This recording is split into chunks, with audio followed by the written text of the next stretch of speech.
Where in the world are you today? I'm in Orange County, California.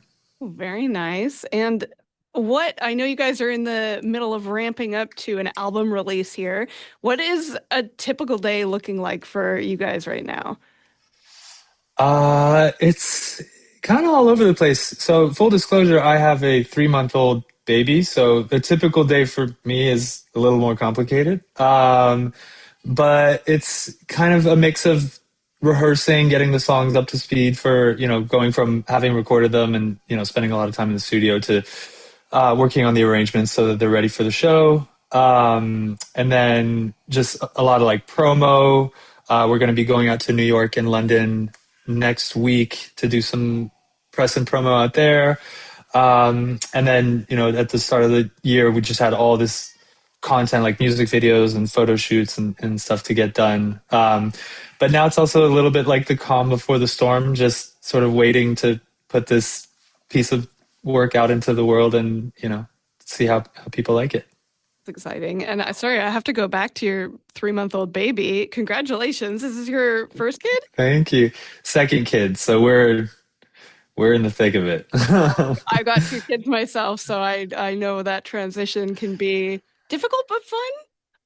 It is fun. Yeah, it's I totally gaslit myself into thinking that since we had one, two would be a walk in the park, and Oh, not the case. But yeah, it's great. My eldest, my daughter, she like is totally in love with her little brother, and oh, we kind of all the guys in the band had started families over the past like 5 years, and there's a lot of that in the DNA of the record, and just finding joy and kind of trying to see the world through their eyes. okay, that was kind of one of my questions because when Home of the Strange came out back in 2016, it tackled a Mhm. lot of things like immigrant identity and what it means to be an American at like a very charged political time. And here we Mhm. are, fast forward almost a decade, a few albums later. And I mean, the conversations are just as, if not even more intense.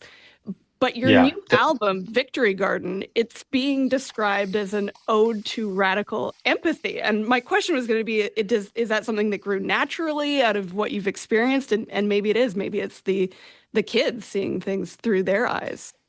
Yeah, I mean, I think it has to be a huge part of it. It changes your life in such a profound way. But we also didn't want to just like write an album about becoming dads because that would be really boring.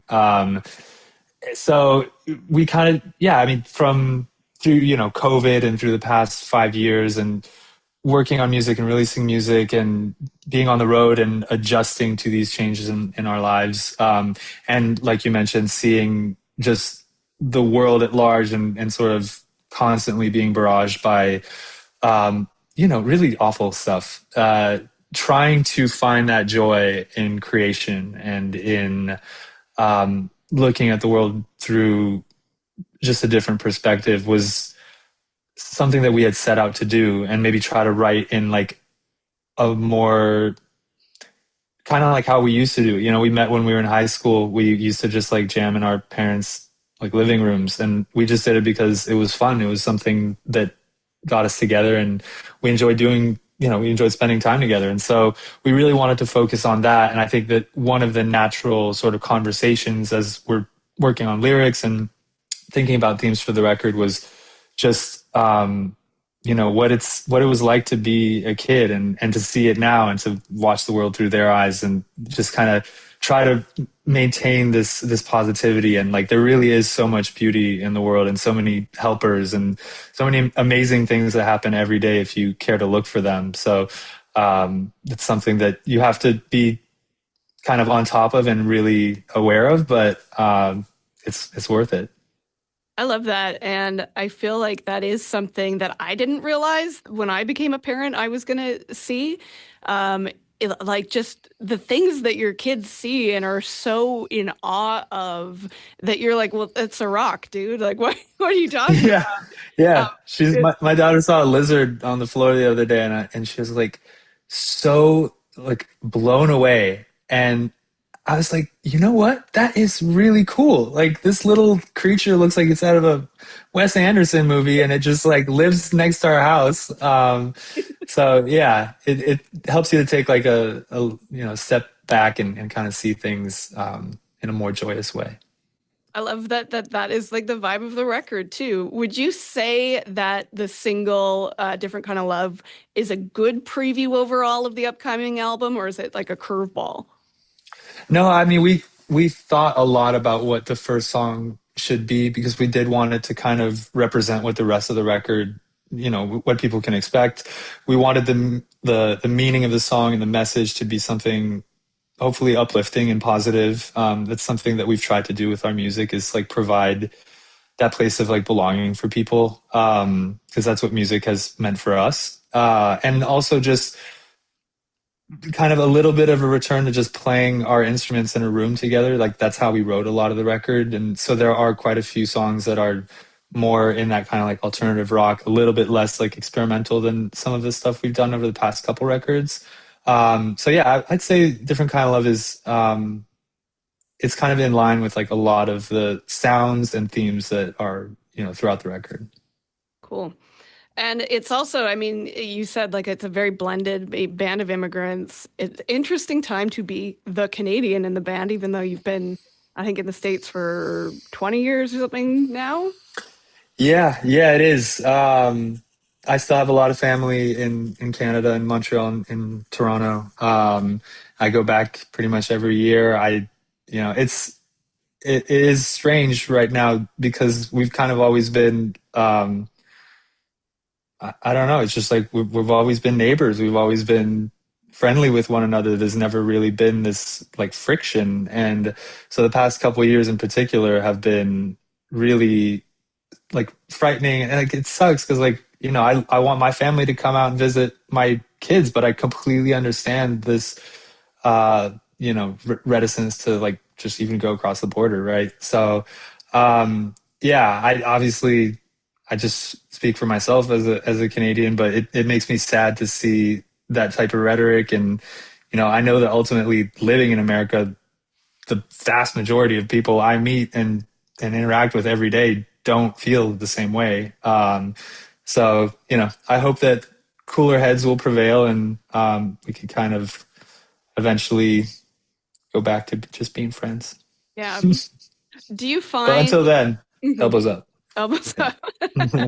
when your tour bus comes into Canada, do you find is there anything that you're like, I gotta get that, I gotta get those ketchup chips in me, or anything like Yeah. I stock up on ketchup chips and all dressed. I O. Henry's. I mean, like, and I'm from Montreal, so like I try to eat a poutine every day when I'm in Canada, like or in Quebec. Um, just because like it doesn't exist here, like straight up does not exist. And people call stuff poutine, and like I remember there's a place that like branded itself in Los Angeles as like a French Canadian style cafe or whatever. And there, I ordered the poutine and it had like grated cheddar on it. And I was like, I'm not going to pay for this. This that? is abhorrent. This is an insult to our culture. What are you doing? Yeah. How Are you, dare you serve this to me? do you find like I know you guys have done so many world tours and Canadian tours, but do you find that any of the guys lean on you in Canada as your like official guide? I mean, we've been going back to Canada for a long time now. And I think maybe in like Montreal for a while, like, it is such a bilingual place. You can get by without speaking any French, but it's nice to have someone who does speak French, just to kind of navigate it. And like we know all the spots, and I have family that can take us around. I had never actually been to Vancouver until we started touring, and it's truly like I'm not just like fan service. It has truly become one of my favorite cities in the world. So I didn't really know what to expect there, apart from also being Canadian. But yeah, I mean, everyone feels really like Samir, our singer, has a lot of family in like the Toronto area, so he spent a lot of time up there as well. And I mean, just in general, we always feel really welcome and just comfortable when we're in Canada. Awesome. And you're coming back to Vancouver. Got a big show. You're playing with Cold War Kids and Kenny Hoopla. Is Yes. this city, Vancouver, seems to be very passionate a crowd, especially with Young the Giant. Is anything or any memories you remember about playing here? I love running in Vancouver. I Mm. really enjoy running on tour. My sister and I decided to run a marathon last year, and we had penciled in the Vancouver Marathon because it's gorgeous and it's, like a really well-known one. Um, we realized much too late that we could not sign up because it was sold out. So we ran the Tacoma Marathon, which Okay. was maybe not as the same prestige, but yeah, I love just walking around. It's such a beautiful place. It's really striking. Also coming from the East Coast, like you have this gorgeous background behind you right now, and it shares that sort of like West Coast sensibility with like California and Washington and Oregon and just all that natural beauty. Like it's just an inspiring place to spend time. It's so nice. Yeah, speaking about California, Oregon, Washington, you guys gonna get on board with this time change? You hear about this? We've done away with the time change here in BC. What? Oh Yeah. my God, no, no. I like I said, I do have a 3-month-old, so right now I'm mostly just Yeah. reading kids stuff, and I'm so down to get rid of time changes because they suck before you have kids. They are so much worse when you have kids. Mhm. It throws a wrench in things because they don't understand it. All of a sudden, I'm trying to put my kid down, and it's still like light outside, and I'm like, "Trust me, it's your bedtime." And she's like, that does not pass the smell test. You're lying to me. Yeah, we did. We just last Sunday, BC did our last one, and I know that California, Oregon, Washington voted like years ago that you get rid of them, but haven't made a Let's move do yet. it. You got to do it. Let's Here do we go. it. Yeah, you guys will be the proof of concept, and the United States likes to take good ideas and pass them off as their own, but we'll just steal that one from you Come on guys board. also. Come on board, West Coast. All right. Yeah. So when fans come to the Vancouver show, what do you hope they walk away with? Like, what feeling do you hope that they walk away with after Young the Giant concert in 2026?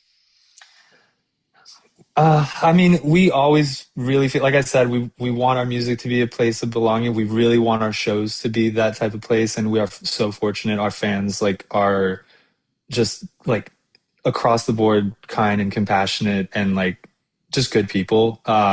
Like when you look out into the crowd, it's just there's just this like joy that like people enjoy spending time together and enjoy going out and supporting live music, which is huge.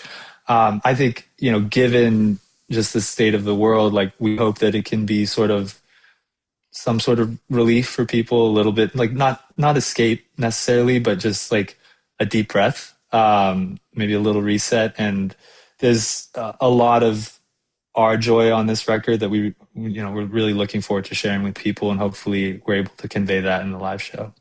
Yeah, I just love the ode to radical empathy. I love that statement. And I mean, the name of the album, Victory Garden, it does. It just kind of evokes, yeah, positive feelings and not escapism, but, just something to look forward to. And I love that about all of your music. It does. It's very welcoming. So I'm excited. I know that our listeners are excited for the new album and love the new single and cannot wait Awesome. to see you in Vancouver on July the 24th. Yeah, we're excited for sure. Thank you so much, François, for taking the time to talk to us today, for your time, and congrats again on the new little Likewise. baby. So cute. And Thank you. hopefully the tour goes well and sleeping and you get some sleep. Yeah, that is one of the benefits of tour. I actually sleep pretty well in a bus. Yeah, I have Vancouver circled in my calendar. I'm really, really excited about it.